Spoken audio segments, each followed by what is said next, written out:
Good morning, everyone. Yay, we're so glad you're here with us to worship this morning. We invite you to stand if you're able to. We also welcome everybody that's here online who's joined us. It is flu season. We have a lot of people out today that are sick, so let's hope that everybody here is healthy.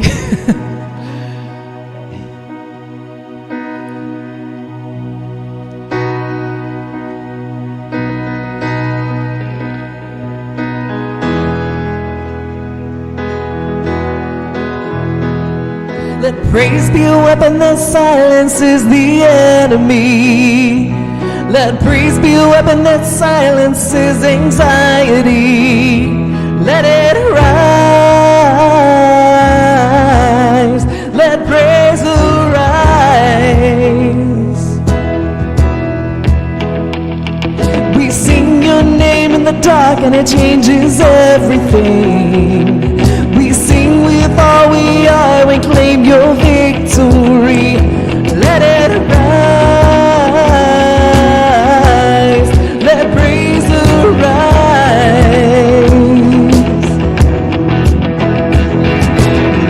We'll see you break down every wall. We'll watch the giants fall. For fear cannot survive when we praise you. The God of breakthroughs on our side, forever lift him high. With all creation, thy God, we praise you. Oh, we praise you. Oh,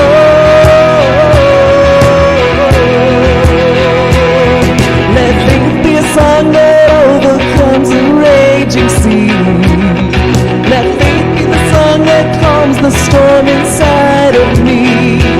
Let it rise. Let faith arise.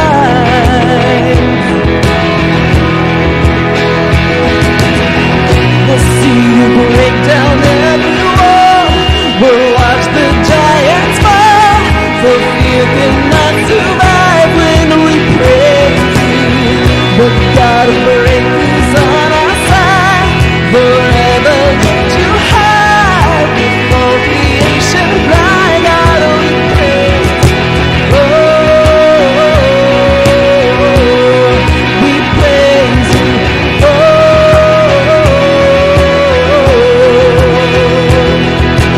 this is what living looks like. This is what freedom feels like. This is what heaven sounds like. We praise you, we praise you. This is what living looks like. This is what freedom feels like. This is what heaven sounds like.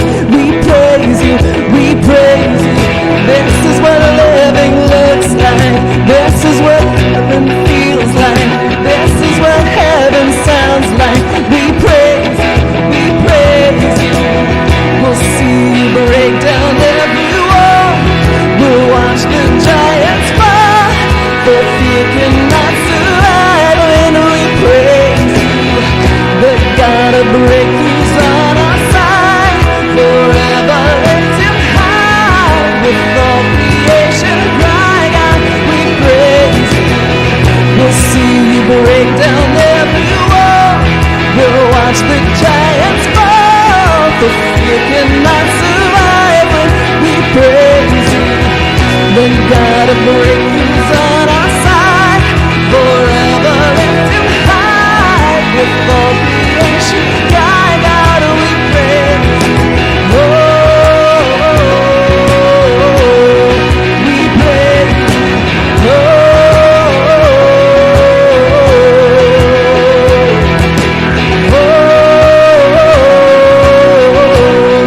we praise you.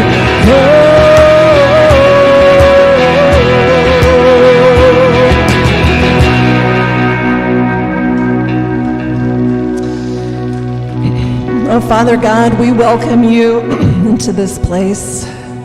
We welcome you into our hearts this morning. And help us to surrender everything that we have weighing on our minds. And help us to find peace in your presence. as we offer up our worship to you. Amen.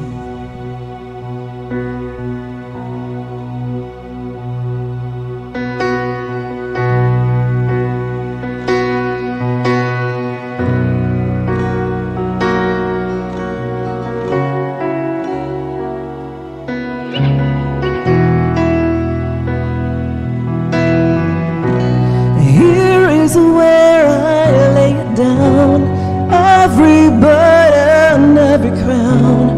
This is my surrender.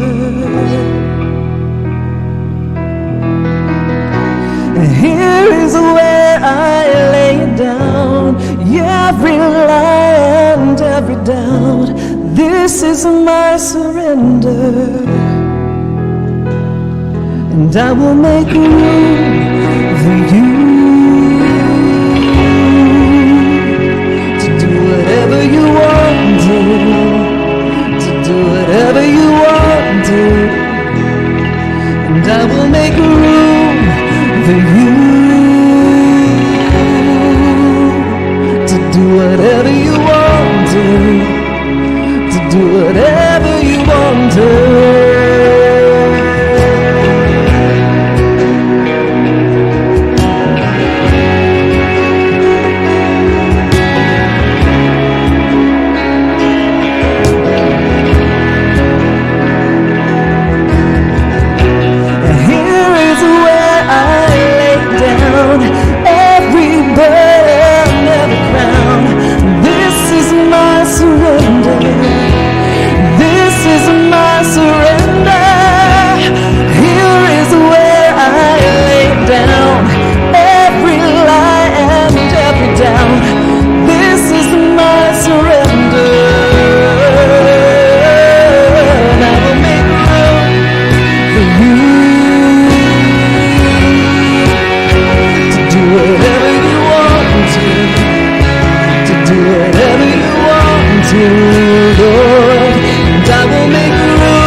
Break down the walls of all my religion. Your way is better. Your way is better. Shake up the ground of all my tradition. Break down the walls of all my religion. Your way is better. Your way is better.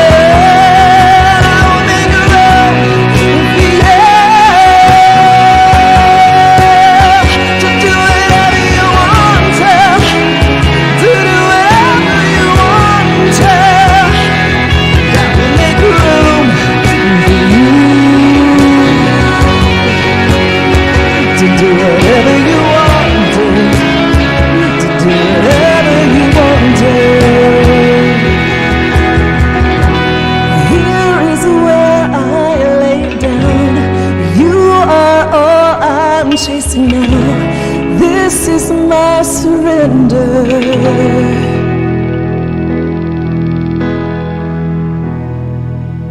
You guys sound good this morning. Yay!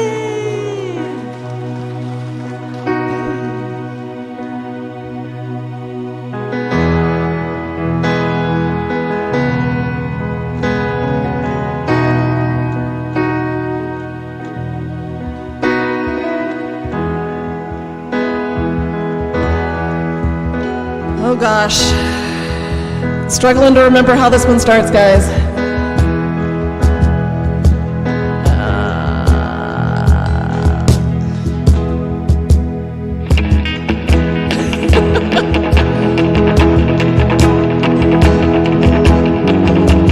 This is our God, this is who He is. He loves us. This is our God, this is what He does. He saves us. He bore the cross,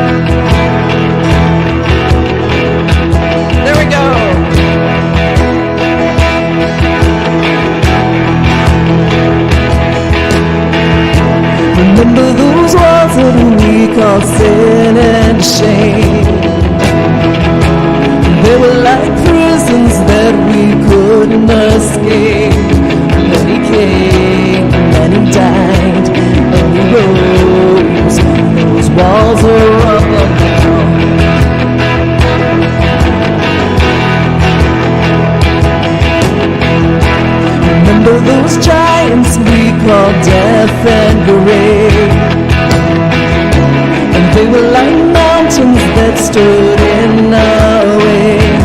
But he came and he died and he rose. Those giants are dead now.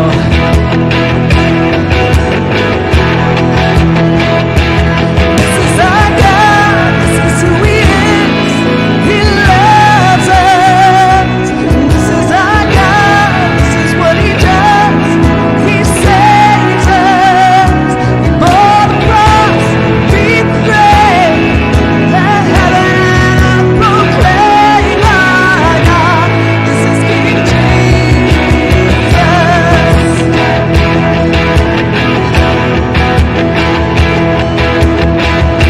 Remember that fear that took our breath away.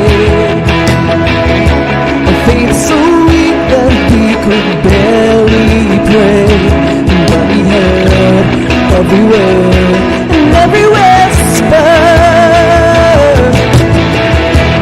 Now those altars in the wilderness tell the story of his faithfulness. Never once did he fail, and he never will.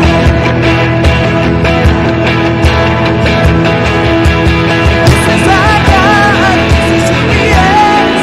He loves us. This is our God, this is what he does. He saves us. For the cross, beat the grave. Let heaven proclaim our God. This is King Jesus.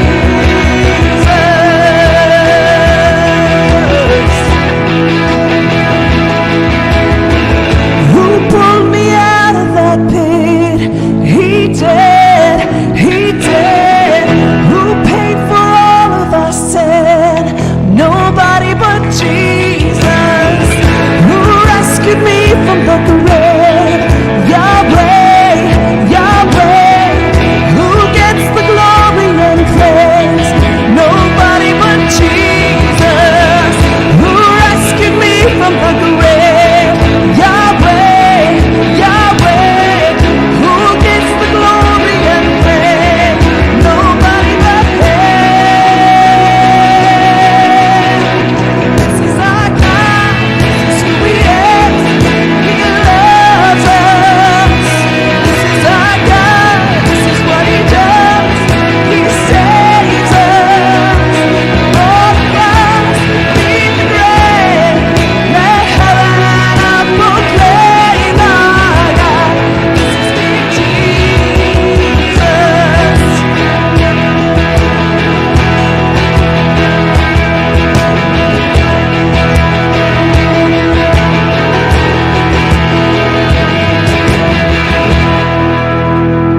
Amen. You may be seated.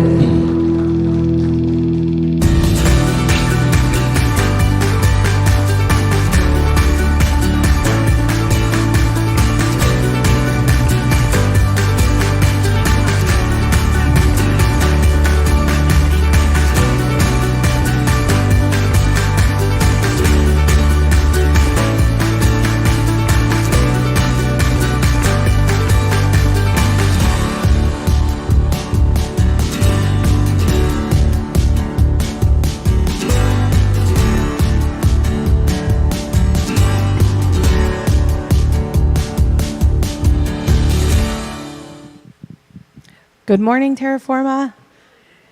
My name is Erin. I'm just here to welcome you this morning and be your host. Welcome to everybody who's here in person, as well as anybody joining us online. We're happy to have you.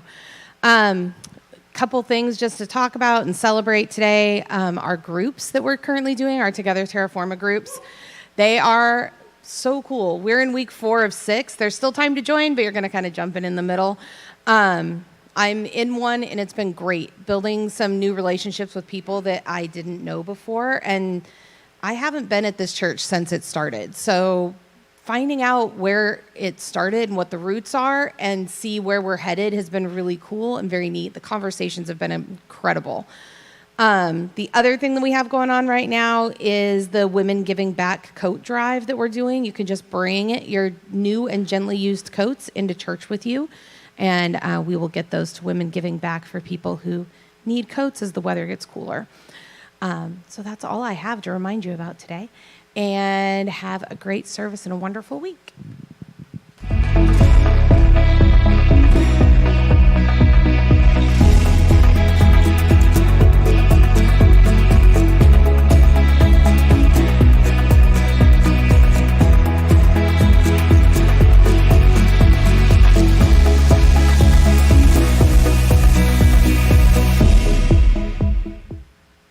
Leaves ain't waiting,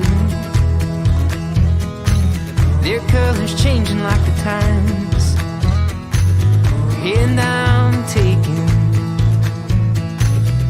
darling, would you be mine? And I hope you know I will love you for the rest of my life. Let's not waste time, oh, take this slow. You got miles behind us, but miles to go. So let's just break this down to the simplest truth. You and I as one will always be better than two. Yeah, you and I as one will always be better than two.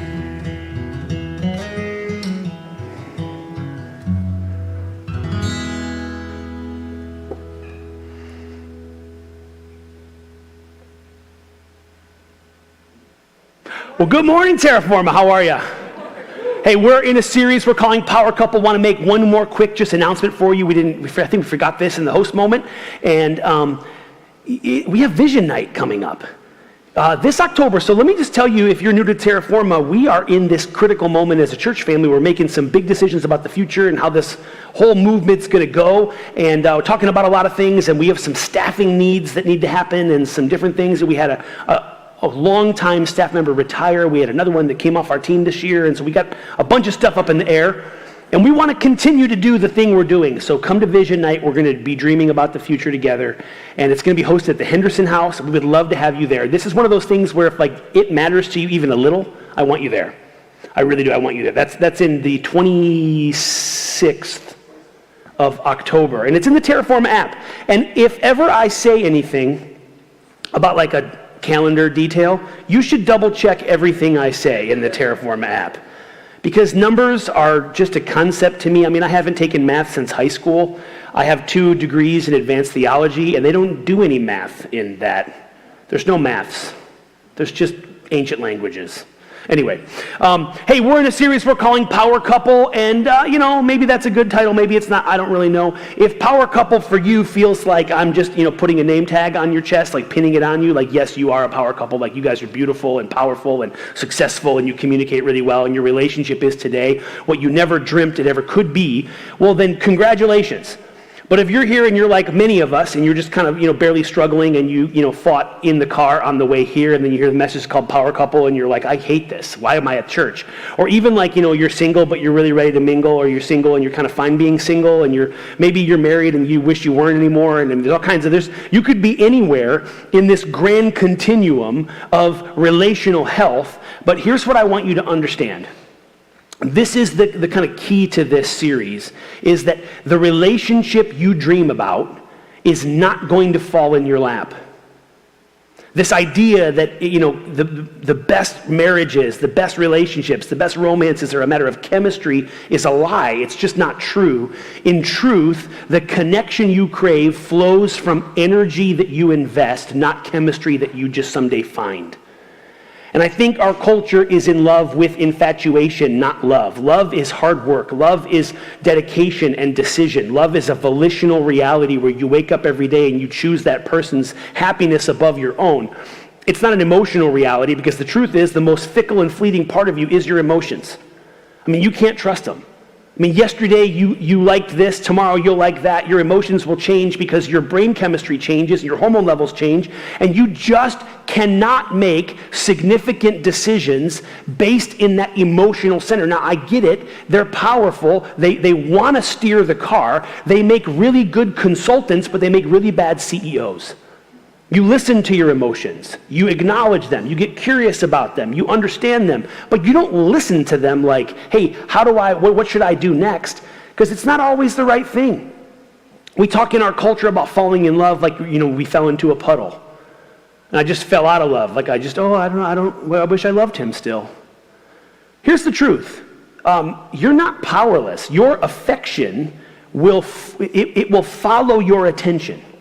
That which you hold in focus, that which you invest in, that which you pour energy into, that is the thing that's going to determine how you feel over the long haul. And so if you're looking at another couple enviously and you're kind of saying, hey, I wish I had that. That's what I want. People will tell me this. People will say, Justin, I could have a great marriage too if I married a woman like Jamie. And she's taken. I don't know what to tell you. Like, there's one of her and I got her, so good luck. Okay? In all honesty, we have an incredible connection. And we enjoy that every single day, not because it's destiny or because it's fate. I mean, we met when I was 14 years old. Do you think I was lovable at 14 years old? No. I mean, there was nothing about me that was lovable at 14. I mean, I was the most self-obsessed. I did have some incredible hair. And kudos to Jamie, she ignored me until I basically lost my hair.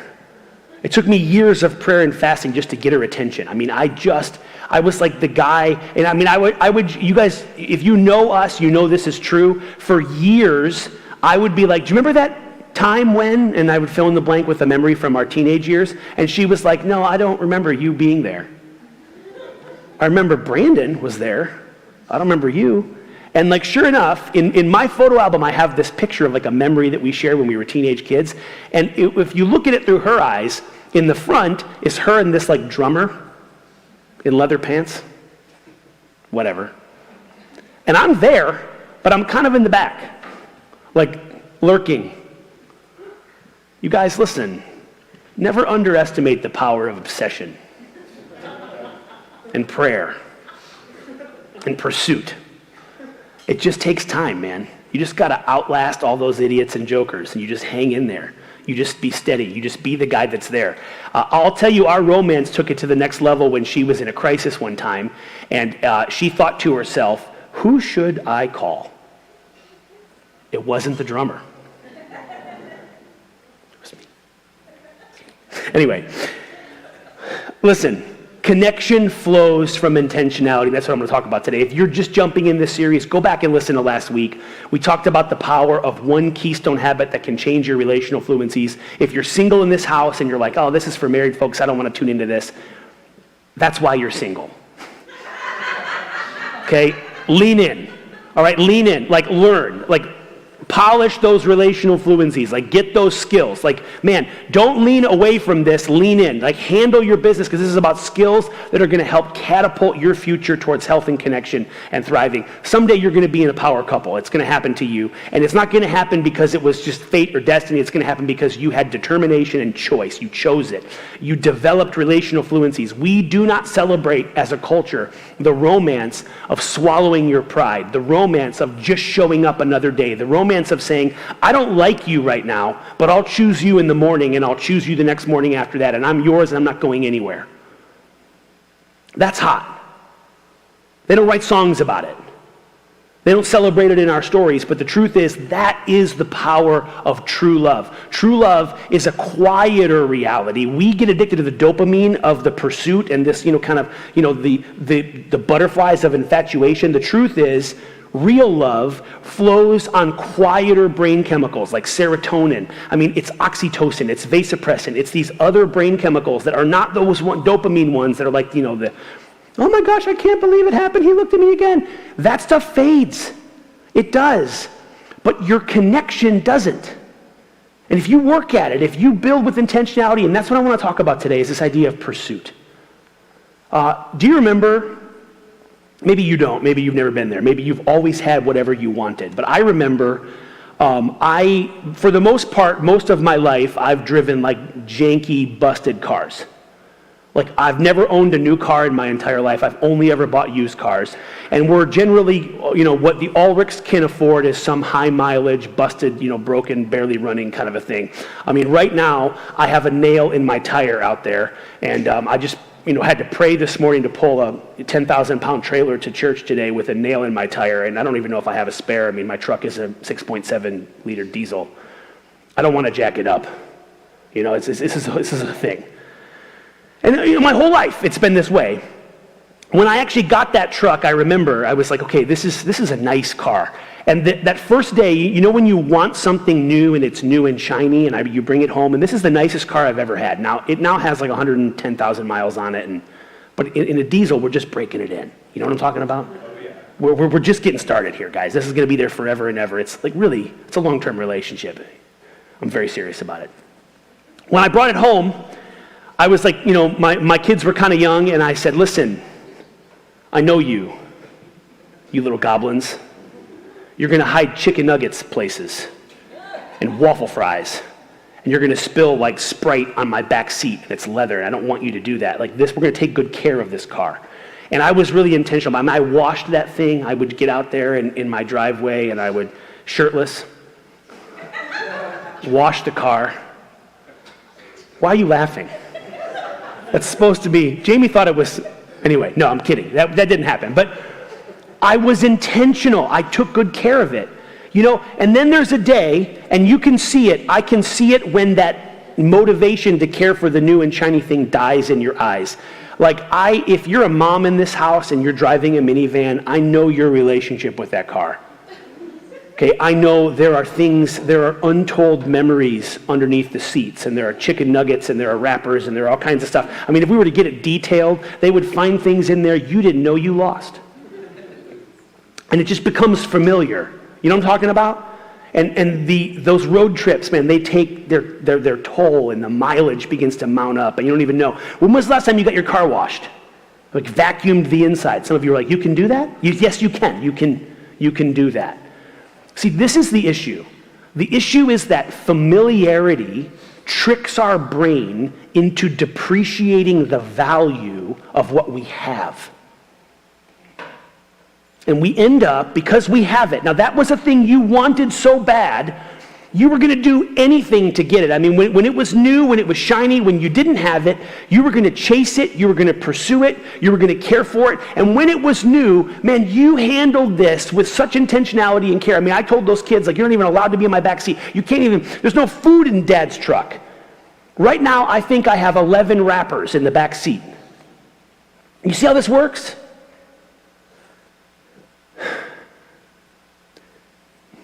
Somewhere along the way, that person who was your girlfriend or your boyfriend, your lover, you started just taking them for granted. You took the most important relationship you had and you just expected it would be there tomorrow.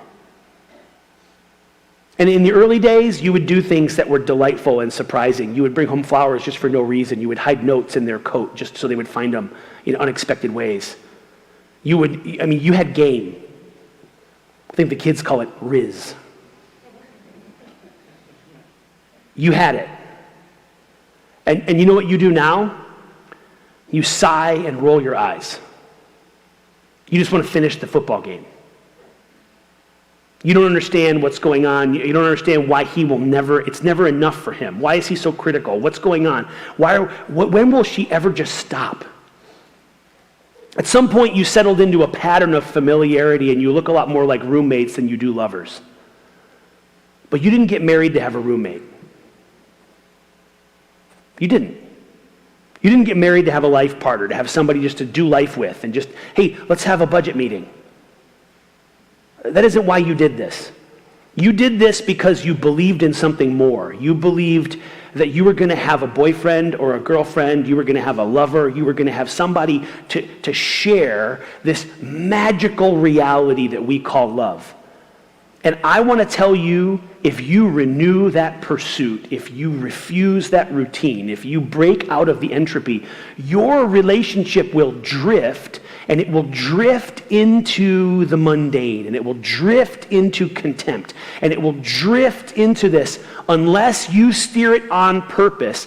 And we all need wake-up calls. We all do it. And I hope today that you are in the midst of the greatest love affair you have ever enjoyed. And I hope it's with your spouse, okay? Please, let it be with your spouse. Okay, really, in all seriousness, about every year I start an affair with Jamie, who I'm married to, just in case you're not clear on that.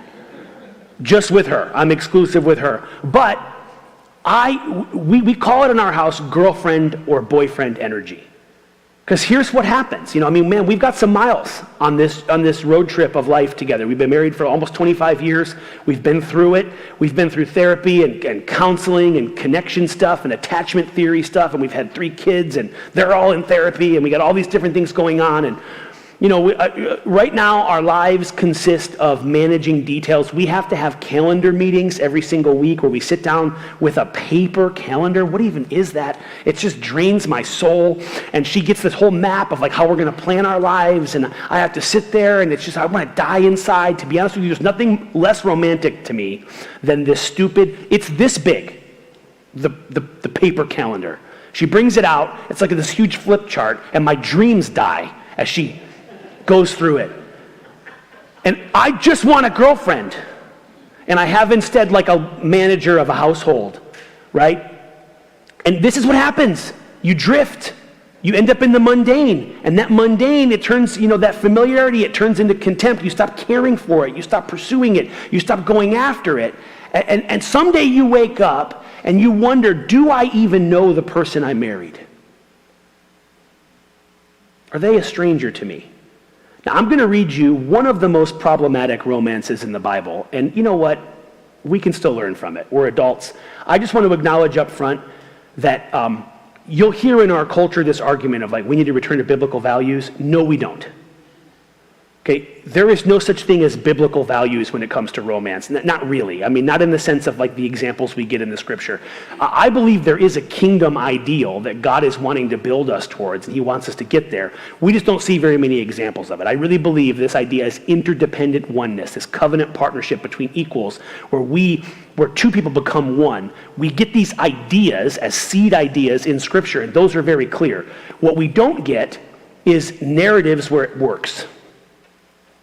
Instead, we get all kinds of toxic relationships in the Bible. If you were to read the Old Testament and try and model your marriage after that, it would be disastrous. I mean, it would be really bad. And this is one of those. There are so many layers of problems in this. Women are being treated like property, and it just seems weird. There's a deal between a man and his father-in-law, and there's polygamy, and there's all kinds of stuff. And yet, I think there's a lesson for us here, and I actually think it's romantic if you can get it. So if you can please suspend all of your moral objections about the text we're about to read, and let me take you on a journey. I think we're going to go somewhere good. Got it? Okay, here we go. Book of Genesis, chapter 29. Now Laban had 2 daughters, and the name of the older was Leah, and the name of the younger was Rachel. So we've got sisters. And Leah had, and this word in Hebrew is kind of hard to translate, okay? The most nice way to say this is Leah had nice eyes. Okay, but that word also might mean weak. Like, either we're trying to find something nice to say about Leah, you know what I'm saying? Like, she has a great personality. Okay, or we're just insulting her. We're saying Leah's got weird eyes. Okay, and it's ambiguous a little bit. Leah had weak or delicate or maybe even dull eyes. And listen to how it describes Rachel. Rachel had a lovely figure and was beautiful. I wonder what the narrator thinks about Rachel and Leah. Now, already, every woman in this room is uncomfortable because we're talking here about like objectification, and this is kind of weird. This week, as a joke in my house, I asked an artificial intelligence. I took a picture of our messy house because we're getting ready for a youth retreat, and I took just a blank picture of the house, and I asked AI. I said, "Will you insert a very attractive housekeeper into this image?" And I sent the text to Jamie after it gave me a very attractive housekeeper in the image, and I said, "Look, we got a housekeeper to help us clean the house." And I thought she was going to be like jealous or something. She just texted back, "I'm so glad somebody's cleaning my kitchen." You guys, my wife has no equal. She's just, and I'm like, weren't you threatened? And she was like, not even for a second. She's like, I own you. She's not wrong. Anyway. Please get past this. Just get in his mind. Rachel's really good looking. Leah, she's got nice eyes. Okay?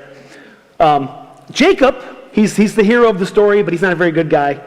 Jacob was in love with Rachel, and he said, I will work for you to Laban for 7 years in return for your younger daughter Rachel. Now, there's a lot of things that are toxic about this. However, just think about this for a second. This is also a story of pursuit. I'm going to chase you for 7 years. For 7 years, he's going to toil. For 7 years, he's going to work. For 7 years, he's going to do this. You know how different this is than an app where you can just swipe right and find somebody tonight? 7 years, I'm going to hang out because I want to be with you. For 7 years, I'm going to work. Now, if you can get past the misogyny and the patriarchal attitudes and the fact that we're treating women like they're cattle, that's kind of romantic. Don't worry, the story gets worse, okay? For 7 years, I'll work in return for your younger daughter Rachel. And then Laban said, it's better that I give her to you than to some other man, so stay here with me. So Jacob served 7 years to get Rachel, and listen to this, but they seemed like only a few days to him because of his love for her. Do you remember what it was like to feel that way?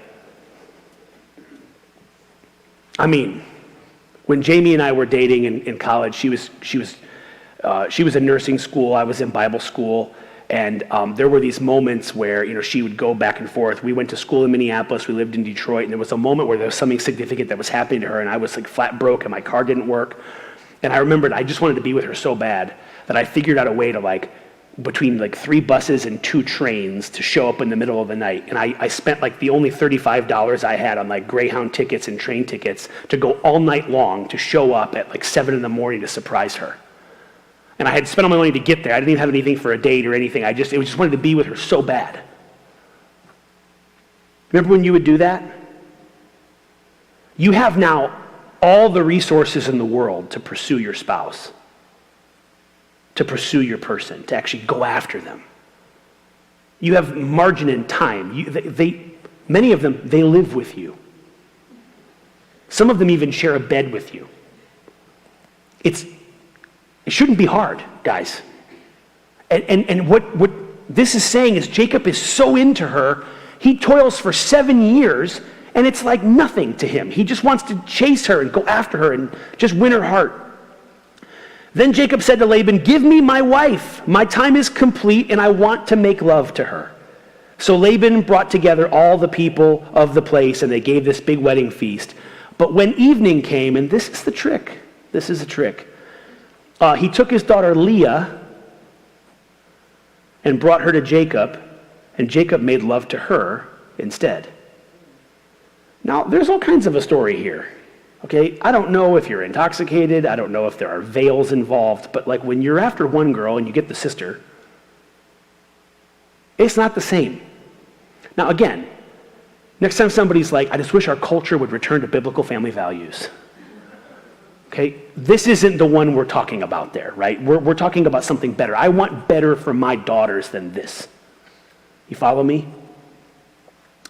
And Laban gave also his servant Zilpah to his daughter as her attendant. And when morning came, Jacob wakes up to his new bride, and it's not the bride he thought he was marrying. There, and I love how it just says it, there was Leah. And Jacob said to Laban, what is this you've done to me? I served you for Rachel. Why have you deceived me? Guys, this is hard. This is a hard story. But there are people in this room who one day woke up. You didn't wake up. You one day woke up and looked and you thought, I thought I married somebody different than that. You worked for Rachel and you woke up next to Leah. He was this way when you were dating and then he just turned into this. He was attentive and he listened to you and he smelled good then, and then you woke up next to him one day and you were like, his breath smells so bad.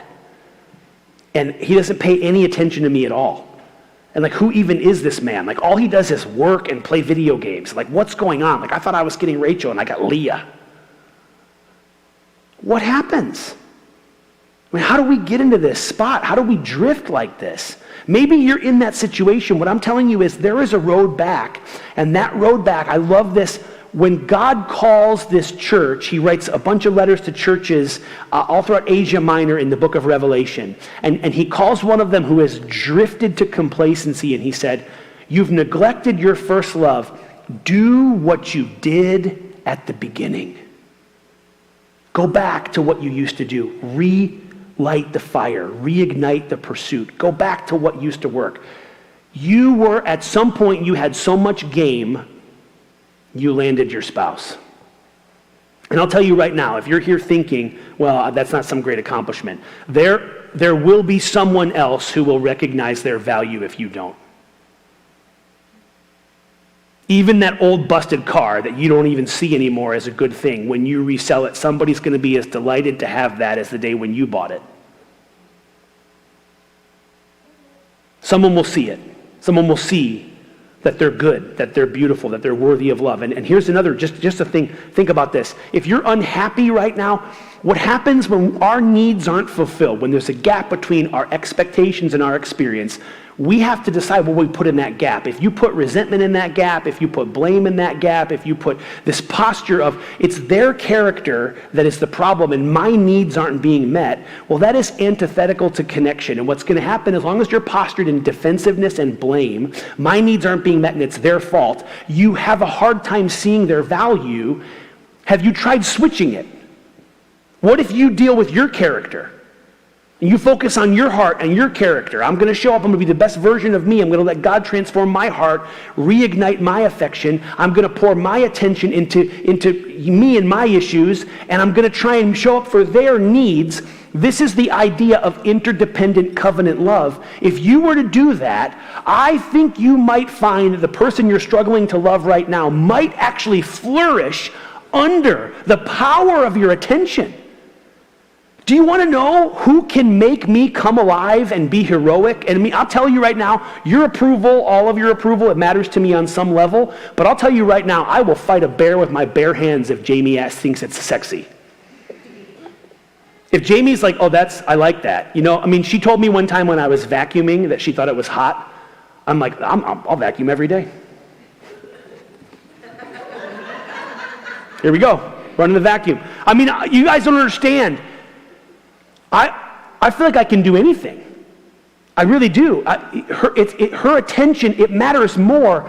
And it's because I've placed a priority on that relationship. I've given her that level of intimacy in my life to determine so much about this. And when I have decided to locate my satisfaction in her delight, when I've decided as a husband I'm going to live for her and for her joy, her delight, man, that's where I'm going to choose to find mine. I will locate my satisfaction, my pleasure, my delight in hers, in her story. This is unspeakably beautiful, and it places you in this spot of vulnerability, and it places you in this spot of intimacy and connection, but it's so powerful if we can renew the pursuit.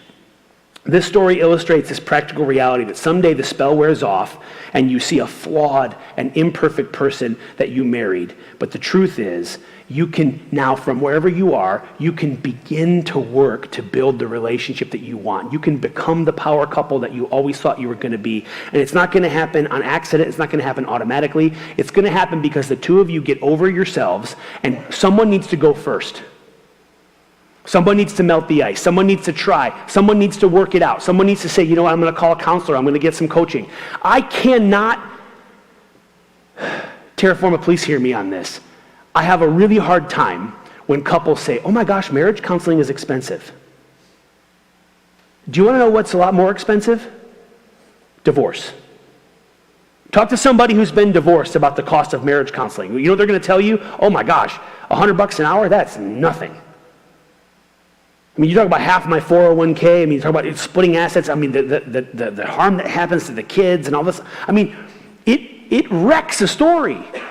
And I understand there are people here and you didn't want that and it didn't happen for you. I also understand there are people here right now that are in relationships where you are showing up and you are bringing your best and you are pursuing and they just refuse to dance. It does require two people to dance. I mean, if your partner just won't get on the dance floor with you, it doesn't matter if you learn new moves, they won't dance. And there's abandonment, and that's hard, and I have compassion for you, and I feel that, I really do. But there are many here, and you've begun to tell yourself the story that it's over, and it's not over yet. It actually could just be beginning. This could be the day where you grow up and stop thinking in an immature sense about chemistry and destiny and all this silly stuff our culture touts as romantic, and you say, I'm going to show up like a grown-up and love my person, and I'm gonna put their needs before my needs, and I'm gonna remember what it was like to love them well, and I'm gonna do it. And if you don't know, here's a crazy idea. Ask. How can I love you? What does it look like right now? I know we're disconnected. I don't want that for us. What does it look like right now for me to show up for you? And sometimes it's frigid and hostile, and that's a hard question to even answer. What, now you're going to show up? Because when you drift into contempt, this is a problem. So it doesn't change until you show up with different energy, until you try. I got 3 thoughts on this. The secret to the relationship you want is to pursue it and never stop. Number 1, refuse routine. Refuse it. Just reject routine. You know what I hate? I hate the idea of settling down in marriage. I hate this picture in our culture where it's like, oh, well, your life is over because you got married. Like we do this thing at bachelor parties. It's one of the most toxic things we ever do. At bachelorette and bachelor parties, it's like this whole celebration of the ball and chain and your options are restricted. It's almost like, oh, well, just scientifically speaking, that's not true at all. Like the people who are having the most and the best sex are not the people out there in the single world playing the apps and doing the game. It's just not. That isn't true. That's a lie. It is not more fulfilling out there alone. It's just not. The truth is, when you invest into the relationship, you will find levels of intimacy and satisfaction that you will never find there. And this idea of settling down, never settle down. I don't ever want to settle down. I want a girlfriend forever. And routine has a way of dulling all of that because now she's a mom and I'm a dad and we got to shuttle kids around and how do we handle this? And we got the calendar in front of us. One of the things we did as a couple, I hate budget meetings so much because they deny me. I feel like we never have enough money and the budget meeting just is like a big fat no, and I'm an Enneagram 7 and I just want to experience everything and taste everything and try everything, and it's always just, there's no fun in it at all. And so Jamie decided that the routine of budget meetings were going to be toxic. So she said, from now on, every single budget meeting ends in sex. And I was like, you can do that? And she was like, yes. And I was like, budget meetings are my favorite. Let's turn the lights down low and have a budget meeting. Let's put some music on that creates a situation that's conducive for romance, little Barry White, and we're going to have a budget me-tang. You got to refuse routine. You got to stop doing this. You got to show up for your person. Listen to this. This is from Time Magazine. Time Magazine, this is a cover. I think this is so funny. This is from 2016. It says, there's a reason that fairy tales end in marriage. It's because nobody wants to see what comes after. It's too grim. Meeting the right person, working through comic misunderstandings, overcoming family disapproval to get to the altar. Those are the stories worth telling. But plodding on year after year with the same old soul, Yawnsville.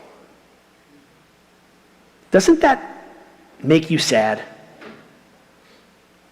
I don't know if you've ever seen this. I know couples that are still flirting. They've been married for 60 years. They still find delight in each other. They still surprise each other.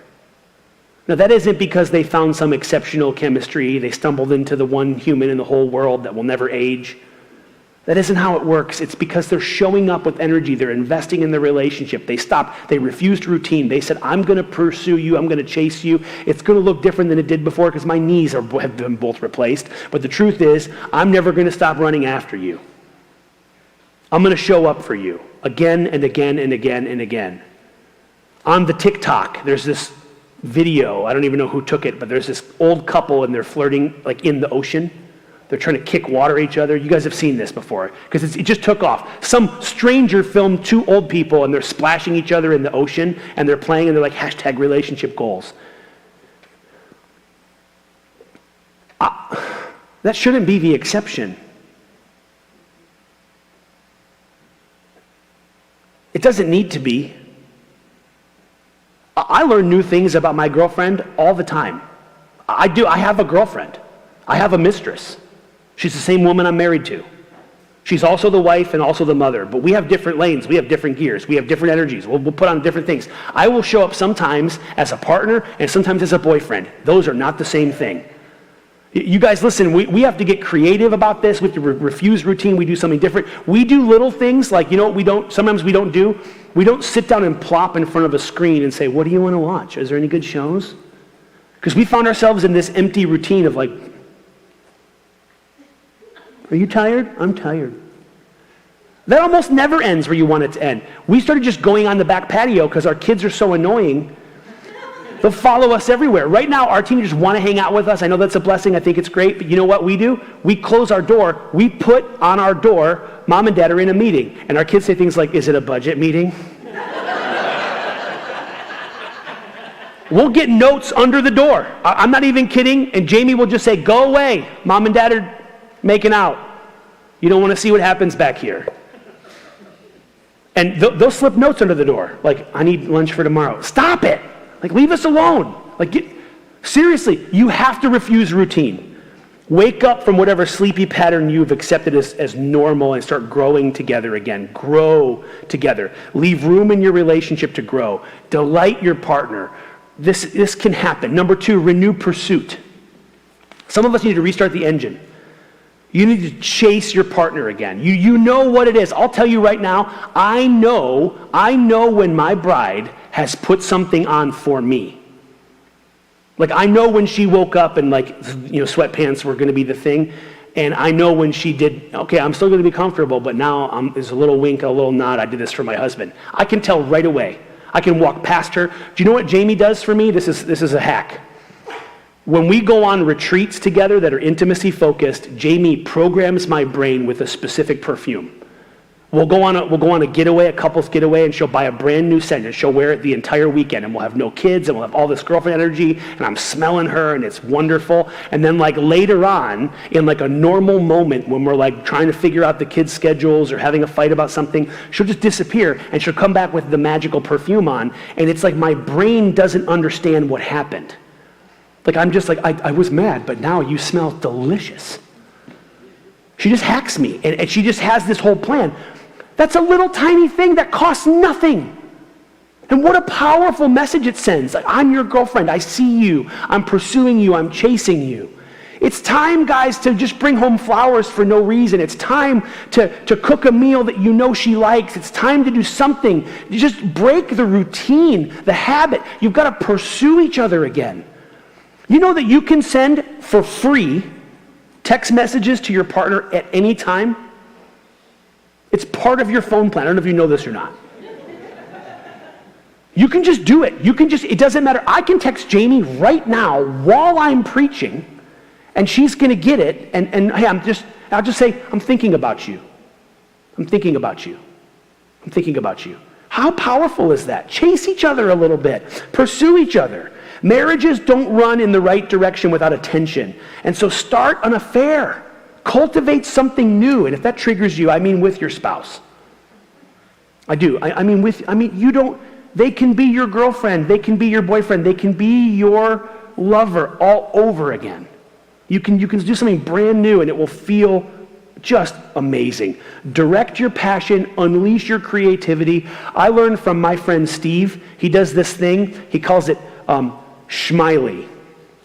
Okay, and Steve, if you don't know Steve, he's the king of acronyms and PowerPoints. But This acronym means see how much I love you.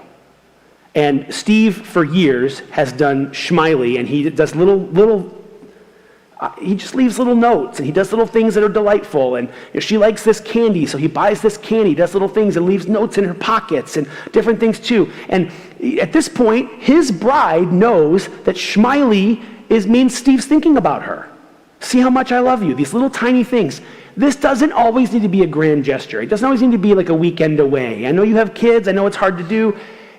I'm telling you, when these little things become the norm, connection will flow. It will follow. It is a remarkable thing how good it feels to be paid attention to. In a culture full of distraction, how extravagant focused attention feels. Like not on work, not on a screen, not on my fantasy football team, but on you. You matter to me. And that's the last thing, is to refocus attention. We need to chase each other. And I want to be very clear here. If you are in like a devitalized relationship right now, it is the wrong move to chase your partner for sex right now. Okay, sex comes out of connection. Sometimes guys, this isn't universally true, but it could be stereotypically true. Sometimes men think, well, I want to feel connected, and so vasopressin makes me feel connected in my brain, and so I get vasopressin when we are intimate together, so if I feel disconnected, we should have sex. Well, it works the other way for females very often. They need to feel connected before they want to respond in that way. And if your relationship has been cold and you're stagnant and you're in a bad spot, you're devitalized, you're disconnected for a long time, it isn't the time to be like, hey, the sermon today sounded pretty good. That's the wrong play. That's the wrong move. Show up. Show up for a while. Like begin to rebuild this. If you're in a spot of devitalized, here's my challenge to you. Don't initiate it. Just love. Just show love. Just show love. Just show love until they initiate it. And it might be 2 years from now because that's how disconnected you are. And if that's disappointing to you, I'm sorry. You guys, marriages will drift towards entropy without attention. It's not chemistry, it's energy. You got to show up. You have to show up in this relationship. And if you've fallen asleep at the wheel and you've been drifting, your car's beyond the ditch. You've gone through the median, over the thing, over the barrier, now you're in a different ditch. You're on a different road altogether. It's going to take a minute to call a wrecker and get back to where you want to be in your relationship. And you need to refocus your attention. Let me tell you what I think I know. If you're here and you're married to a woman, here's what I think I know about her. I don't know her like you know her, but here's what I think I know. I think she wants to be cherished. I think she wants to feel extravagantly taken care of, paid attention to. I think she wants to feel like like she's enchanting to you. Like I think she wants you to notice when she comes in the room. You guys, my dad, this is how old school my dad is. When my mom leaves the table, he still stands up. My mom hasn't opened a door, I don't think in her whole life. I don't think she knows how. Because he takes care of her. And then, you know what she would do when she was raising us? She had 3 sons. My mom would stand in front of the door and look at us. And we would go, oh, sorry, Mom. And we would run up and, when we were little boys, we're going to open the door for my mom. We were taught when we were little boys to help her get in the car. We'd come around the thing, open the door, help Mom get in the car. And those were lessons. You know what else my mom did to us as little boys? She would take us shopping, and she would make us sit in the store while she tried on clothes and gave her feedback. It was excruciating. I mean, I remember those as like core trauma memories as a child. Do you want to know what I can do now? I can take Jamie shopping and sit there without my phone and it's like a fashion show, and I give feedback, and this is what happened. Last time we did this, I wait outside the dressing room, I gear different sizes, and how about this, what about this, what do you think about this? An old woman came up to me while she was in the dressing room and was like, oh my God, I just have to tell you right now, I love what you're doing for her. Who raised you? Like what you're doing, she's like, I'm texting my husband right now. She goes, can I get a picture with you? I'm like, yeah. You guys, that's what I think she wants. Okay, if you're married to a man, here's what I think he wants. I don't know him, maybe you do. I think he wants to be impressive. I think he wants to feel like he's still got it. I think he wakes up in the morning and wonders, do I have what it takes? And I'll tell you, you alone, his spouse, have the power to answer that question for him in a way that will just blow you away. It's amazing the power you have. To say something to him like, hey, that was awesome. Do you want to know what my favorite word my wife says to me? Wow. Maybe I'm that shallow, but I'll tell you right now, I'll fight an army if she says wow. I had a crazy week this week. I had like all these repairs on the camper. I had to write 7 messages this week. I mean, I just a youth retreat to prepare for. We had all kinds of stuff going on. And my wife on Thursday night said, hey, I'm really impressed with you. I'll go 3 months on that. 3 months. Don't say anything to me forever. I'm good. I have it. Like, I'm going to go conquer the world. I have everything it takes. I mean, your attention, it matters so much when it's focused and powerful. You stay open. You stay curious. What can I do to love you better? Don't get defensive when the answer comes, because what's behind that actually might be hard to hear. What can I do to love you better is an invitation to communicate, and it might, in that assertive communication, you might hear some things you're not doing well. And our tendency, again, is to get defensive. We want to protect ourselves, and you will self-protect right out of connection. Your instinct to self-protect is antithetical to connection and love. Vulnerability is the language of intimacy. It is the price you pay to find that deep connection. Okay. There needs to be some changes in your relationship. I don't know what they are, but you do. And here's my last thought on this. Someone needs to go first. Someone needs to do it. This is one of the most common things we deal with in marriage, in marriage coaching, is the stalemate. Like you're here saying to yourself, like, well, don't talk to me about I need to love him. I've been showing up forever. What does he need to do? Again, that's blame and excuses. Okay, you're going to take ownership and you're going to give grace. You're going to focus on your character and their needs. That's the posture that works. There's not a better way to do this, guys. And you can advocate for your needs. You can name your needs. You can assertively communicate. That was last week. I told you that. You can ask for what you want more of or less of in the relationship in a way your partner can hear it. And that is an invitation for them to show up for you in a beautiful way. That also leads to connection. But I'm telling you, the most tragic thing in the world is to go another year as roommates. It's just to stay in the stalemate. When was the last time you had a boyfriend or a girlfriend? What did you do at first? How do you wake that up? How do you show up for each other? Refuse routine. Refocus your attention. Renew pursuit. I think there's a beautiful, powerful couple at the end of this story. Let's pray. God, we love you. We're trying to be real in this house, and I know there's some vulnerabilities around a lot of this. It stirs up a lot of stuff because it matters. That's why. This feels raw, and it feels risky, and it feels dangerous because it matters. And God, I know that you call us into marriage not for our own happiness and satisfaction, but because, God, it really is a path towards our sanctification. That in this covenant, we're in some way portraying the image of God to the world. this interdependent oneness, this beautiful community of this dance of connection. Help us, God. Help us, Lord. I just pray that as our hearts are raw and our needs are laid bare, I just pray, God, that couples in this room would begin to have powerful conversations that would lead to health and connection.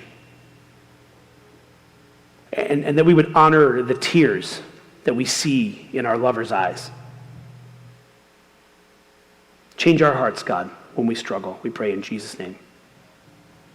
Amen. Would you guys worship with me today as we close our service? If you need prayer for anything, I am here today, and Steve is here. Heather, you're someplace in the house, I think, today too. Any of us would love to pray with you. Steve can be available here. We're going to receive our offering as we close the service out. Thank you for giving. We're in a brand new fiscal year, and we're hoping this is a good one for Terraforma Church. And man, thank you for investing in this series. This is a great series to invite friends and neighbors and loved ones to, and we would love for you to continue to do that. Help us grow this movement together. God bless.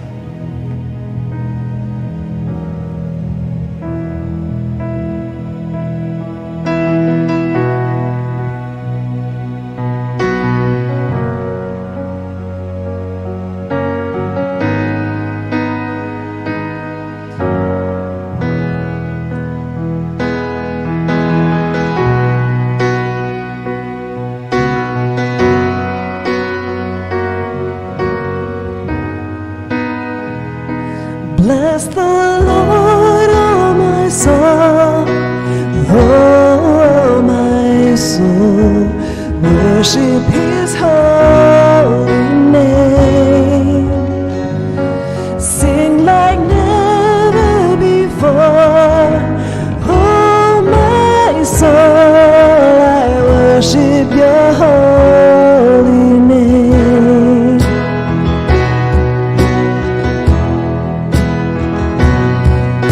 The sun comes up, it's a new day dawning.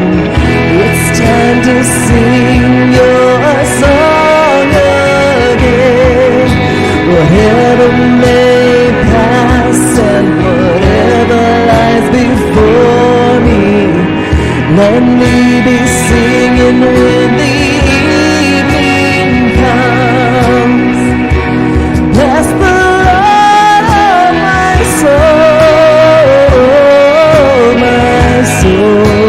worship His holy name. Sing like never before, oh my soul, I worship Your holy name. You're rich in love and You're slow to anger. Your name is great and Your heart is kind. For all Your goodness I will keep on singing. 10,000 reasons for my heart to find. Bless the Lord, my soul, oh my soul, I worship His holy name. Sing like never before, oh my soul, I worship Your holy name. And on that day when my strength is failing, the end draws near and my time has come, still will my soul sing Your praise unending. 10,000 years and then forevermore.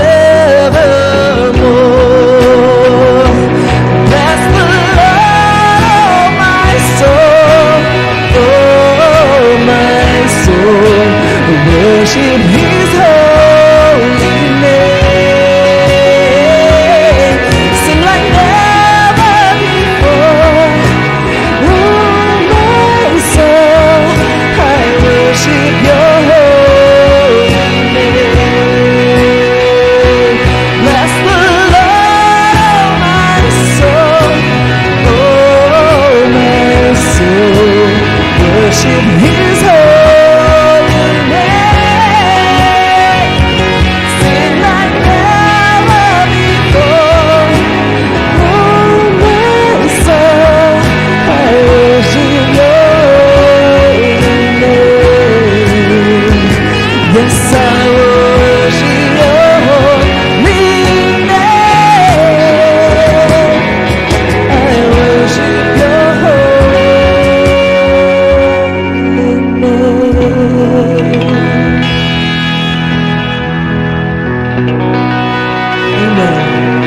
guys sound great today, by the way. So excellent.